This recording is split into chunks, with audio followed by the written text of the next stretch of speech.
Daily Horoscope, June 6, 2024 para kay Aries.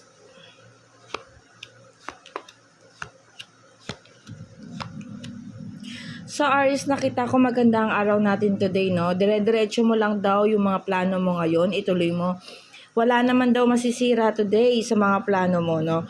Kung may binabala ka maghanap ng trabaho o magbukas ng negosyo o makipagkita sa mga tao ngayon para sa ikabubuti mo or something, igo mo lang daw kasi nakita ko naman dito may maayos na pamamaraan ka. Although nakita ko may mga bagay na hindi masosolve ngayon or sabihin man nating nakahang kasi may hadahang man dito eh. Ibig sabihin yung hindi pa ngayon yung makikita may resulta. Pero wag ka daw mag-alala, magiging maayos naman daw, no? Mag-ingat lang tayo sa paggastos natin sa salapi today, no, Aries? Kasi nakita ko dito na may pagkakagastusan tayong malaking bagay, no? Para naman kay Taurus,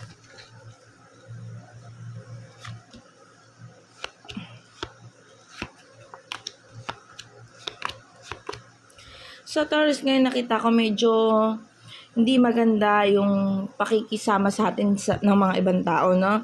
Magkakaroon tayo ng pain today, no? Baka magkasimula ng sigalot sa mga pamilya o mga taong kalapit sa atin, sa mga kaibigan natin kasi nawala yung celebrations, no?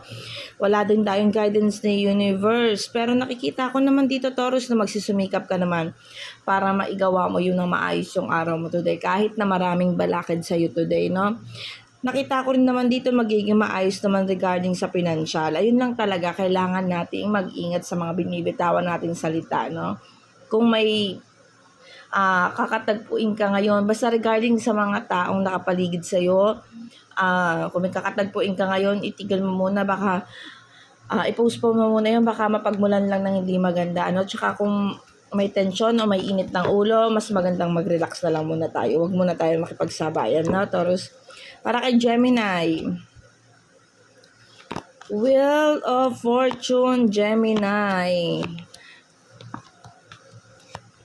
Okay.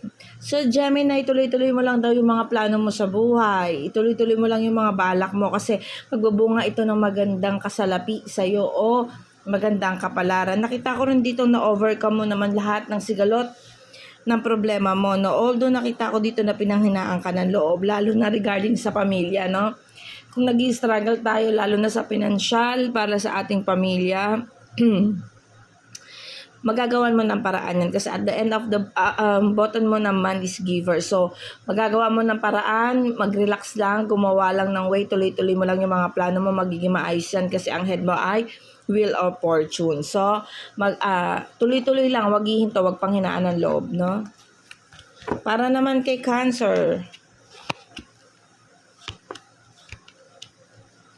dalawa siya, Cancer. Okay. So, Cancer, nakita ko dito, no, bumaliktad yung button mo, yung ano mo. Ibig sabihin, magkakaroon tayo ng mga sigalot, pag-aaway sa mga taong nakapaligid sa atin, no? Hindi magiging maganda yung araw natin ngayon. Kaya magdahan-dahan tayo sa mga desisyon natin, lalo na sa kaperahan, no? Nakita ko rin naman dito na may mga taong tumutulong sa'yo. Ayun lang, nakita ko maaaring mapagchismisan tayo ng mga tao, no? May kaguluhan na paparating sa atin ngayon, no, Cancer? So, kailangan iwas-iwas tayo sa mga tao. Mag-ingat tayo sa pagkakatiwalaan natin. Baka makapagsalita tayo ng hindi maganda at yun yung maging dahilan kung bakit tayo magkakagulo, no? Nakita ko rin naman dito na kahit gano'n lang nangyari, gumagawa ka pa rin naman ng mga pamamaraan para maging maayos yung lahat, no? Punta naman tayo kay Leo.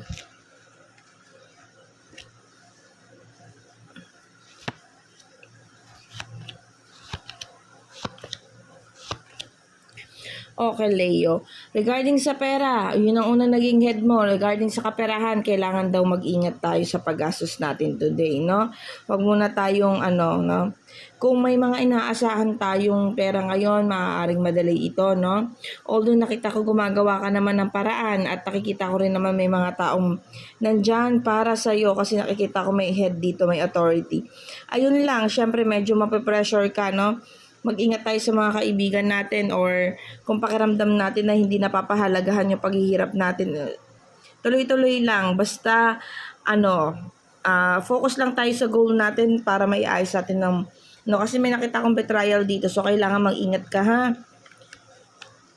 Huwag mo munang i-share yung mga dapat mo, yung mga plano mo para hindi siya maisube o ano, no, evil eye. Para naman kay Virgo. Punta tayo kay Virgo. Ayusin ko muna yung camera ko. Virgo, ano yung saat? Okay. So, Virgo, nakita ko dito may konting kaguluhan regarding sa family. Kung may inaantabayanan kang okasyon at hindi matuloy, okay lang yun kasi hindi naman magdudulot sa'yo ng malaking epekto yun. At nakita ko naman na medyo alanganin ka talaga dun sa okasyon na yun or sa mga sa pamilya mo, no? But anyway, nakita ko naman kung magkakaroon ng kagustutan ngayon sa pamilya, magiging maayos din naman yan o mga taong nakapaligid sa'yo. Lumabas ang dapol. Maaaring magkamali ka sa mga desisyon na gagawin mo, Virgo. Kaya kailangan pag-isipan mo mabuti, no? Punta naman tayo kay Libra. Nakakabaligtad, lovers. Okay.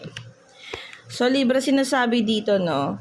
Desidido ka naman daw sa mga balak mong gawin. Kung may kagustutan man or may problema naman ng mga nakaraang araw, ito na yung araw para matapos yun, no?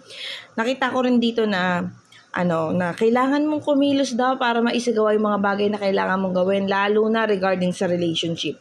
Kung meron kayong tampuhan, ikaw na magpakababa, ibaba mo na yung pride mo para maging maayos na. Nakikita ko naman dito mapapalagahan yung mga paghihirap mo, no? Nakikita ko rin dito, Virgo, na maayos nga kung ano yung pain na meron kayo. Ayan, naging lumabas ang The Lovers, no? Basta, you need to do something lang po. Kailangan ikaw daw magpakababa, no? Para hindi masira kung ano man yung mga pinaghirapan mo. Anyway, naging maganda naman ang takbo ng cards mo. Kumbaga, maayos lahat ng gulo. Regarding sa pananalapi, okay naman. Libra, lahat naman magiging maayos. Basta, maging kalmado. At yun nga, ibaba natin ang ating mga pride. Total naman, lovable naman ang mga Libra, no? Scorpio. Relationship agad ang bumungad sa'yo, Scorpio. So, nakikita ko dito, Scorpio, nawawalan ka ng strength, nawawalan ka ng lakas, lalo na sa mga taong nakapaligid sa'yo, no? Nakita ko dito regarding sa family, pang financial na problema ka din, no? Nawawalan ka ng direksyon, lalo na sa paggawa ng mga bagay-bagay, Scorpio. Although nakita ko, nag-overcome ka naman sa mga problema mo ng mga nakaraang araw, lalo na regarding sa financial, no? Pero tuloy-tuloy mo lang, kasi nakita ko naman dito, ang head mo naman ay Lovers. Ibig sabihin, masusolusyonan naman, hindi naman ganun kalalim kung ano yung mga pinagdadaanan mo ngayon, no? Masusolusyonan lahat ng problema ngayon, kahit may mga konting mga gusot, no? Nakita ko dito bumaliktad yung strength mo, Scorpio. So, kailangan i-build up mo yan. Maging matatag. Kaya mo yan. Huwag pang hinaan ng loob, no? Nawawalan kasi ng parang pinanghihinaan ka ng loob, eh. Nalaglag ang aking Sagittarius. Punta naman tayo kay Sagittarius.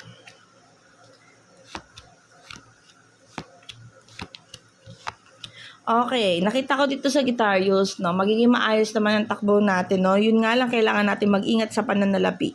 Baka yung mga naiipon natin mapunta lang sa wala kasi lumabas ang devil, no. So, si devil, makamundang gawain katulad ng inom, barkada, sugal, mga bisyo, no.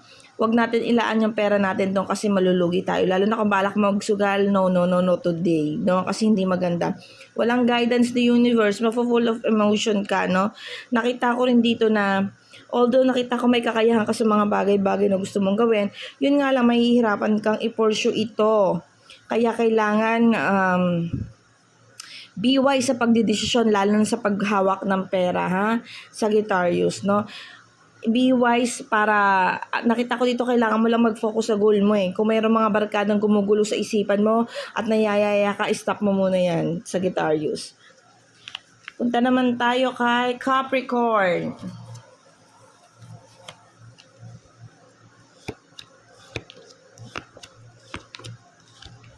Capricorn, okay. So nakikita ko dito, no, nawawalan ka ng gana or lakas, Capricorn, kasi sa mga kaguluhan na nangyayari ngayon, no. Nakita ko si ngayon may gulo, may sigalot, pero patuloy ka pa rin lumalaban at patuloy mo pa rin, parang agos lang, tuloy-tuloy lang kahit na masama yung loob natin. Si Capricorn kasi minsan mapagkimkim, hindi siya magsasalita sa ngayon. Iisipin niya yung bawat mga sinasabi natin, ano. Sa mga taong nakapaligid kay Capricorn, no, sana dahan-dahan tayo pagdating kay Capricorn kasi bawat salitang binibitawan natin, iniisip talaga nila yan kahit hindi sila umiimik. Tumatanim sa kanya at bigla na lang silang sumasabog, no. Ito yung nakikita ko ngayon, Capricorn. Nakita ko kasi may kaguluhan. Nawala ng selebrasyon, ibig sabihin napikon o napuno ka, Capricorn, no. Nagiging in judgment, ibig sabihin nahuhusgahan ka, pwede ka mapagchismisan at makikimkim mo ito, no.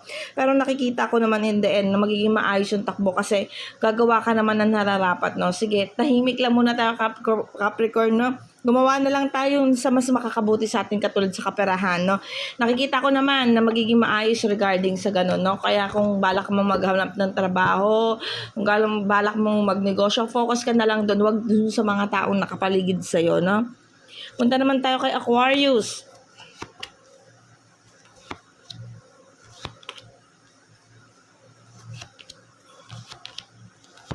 Okay. So, Aquarius, napakaganda ng iyong cards today. Although nakita ko na wala ng balance, pero maayos mo naman ito masasakatuparan o maayos mo naman magagawa ang mga gawain mo sa araw na ito. Nakikita ko rin naman may tamang balanse ang head mo. Ibig sabihin, maliman ang panahon ngayon sa atin, maliman ang dumudugtong sa atin ngayon, pero patuloy ka pa rin, ibig sabihin, maayos pa rin o tama pa rin ang nagiging desisyon mo kahit sa kabila ng mga sigalot na paparating ngayon sa iyong araw, no? Maayos naman, nakikita ko naman dito na although bumaliktad yung Pentacles, although bumaliktad naman yung guidance ni universe, pero nakita ko maayos mo ito o smooth mo itong maidadala, no? So, tuloy-tuloy lang, and then nakita ko naman dito, basta bawasan lang natin yung paggastos kasi bumalagtad si Pentacles sa'yo, ha? Punta naman tayo kay Pisces. So, Pisces, anong ibig sabihin ngayon? Celebration Pisces, okay. Okay. So, Pisces, masyadong magulo ang iyong cards today. Nakikita ko may guidance ka ni universe. Pero nakikita ko kasi natapos ang lahat ng kaguluhan, no? Nagkaroon ng selebrasyon, naging maayos. Ayun lang talaga, magkakaroon pa rin ng sigalot dahil sa maling paggawa o pamamaraan mo, no? Kailangan isipin mo lahat ng gagawin mo, Pisces, kasi magdudulot ito sa iyo ng pain o kasawian, no? Mali ang magiging desisyon mo today. So, kailangan yung mga big decision today, ipagpasabukas muna natin, no? Regarding sa Wheel of Fortune, ng Wheel of Fortune, overall yan, no? So ngayon kailangan, Pisces, maging mahinahon muna tayo sa mga taong nakapaligid sa atin. Baka makapagsalita tayo ng hindi maganda, no? I-control natin ang emotion natin kasi minsan, baka akala natin, ganon, pero iba pala yung minimin ng ibang tao, no, Pisces? Nakita ko rin kasi dito na nagkabaliktad eh. Yung una maging masaya, kaya lang biglang in the end, nasaktan ka na. So, kailangan iwasan muna natin ngayon yung masyadong social, yung parang sama-sama sa mga iba, no? Paggastos ng mga basta maging focus ka na lang muna ngayon kung ano mas makakabuti sa'yo. Hingi pa rin ng guidance kay universe, no? Ayun na lang ang gawin natin dito. Kasi magkakamali ka. Ingatan mo yung pagdidesisyon mo, ha, Pisces. Ito po ay guidance lamang, nasa sa inyo po kung susundin nyo, no? Maraming salamat po. Although, lagi natin tandaan, lagi tayo magdasal. Prayer is the best medicine. Siyang Diyos lang po talaga ang magbibigay sa atin ng tama at nauugma sa lahat ng mga pangyayari sa atin sa araw-araw, ano? Kaya pray lang ng pray.